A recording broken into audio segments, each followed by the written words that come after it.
Simple. The thing speaks for itself. Patient has undergone laparotomy first time in his life at the age of 25.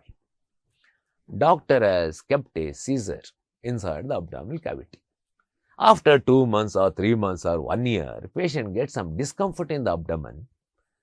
Then same doctor or some other doctor take one X-ray and they see one surgical instrument. 100% one can say that the surgeon who has operated on his abdomen has kept the scissor.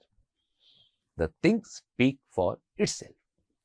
In this situation, the facts of the case itself are so evident and self-explanatory. Same example. The facts of the case itself are so evident and self-explanatory to justify that the doctor was negligent. To justify that the doctor was negligent and the negligence caused the injury or death of the patient. In case of death,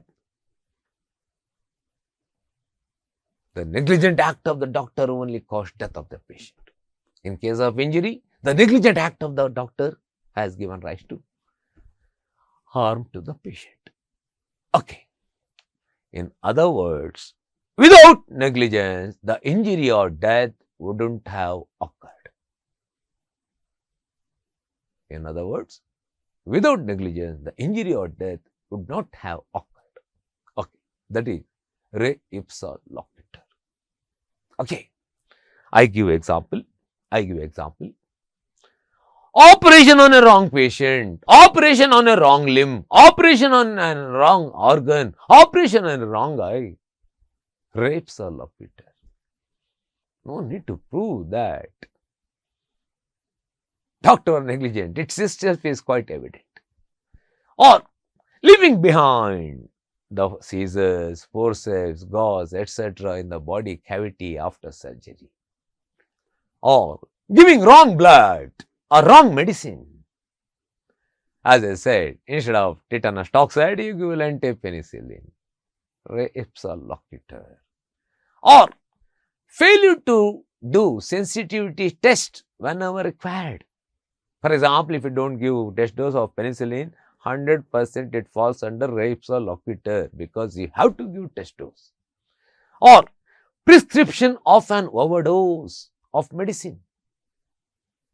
Say for example, a patient comes to me with history of fever. He is weighing about 75 kg.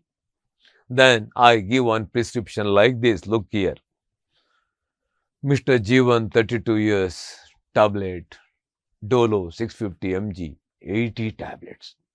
Morning 4, afternoon 4, evening 4, night before bed 4 for 5 days. Is it not re ipsa loquitur? If the person suffers from hematemesis, then if he get cured, he can sue me in a court of law just producing my prescription. That is more than sufficient. Okay.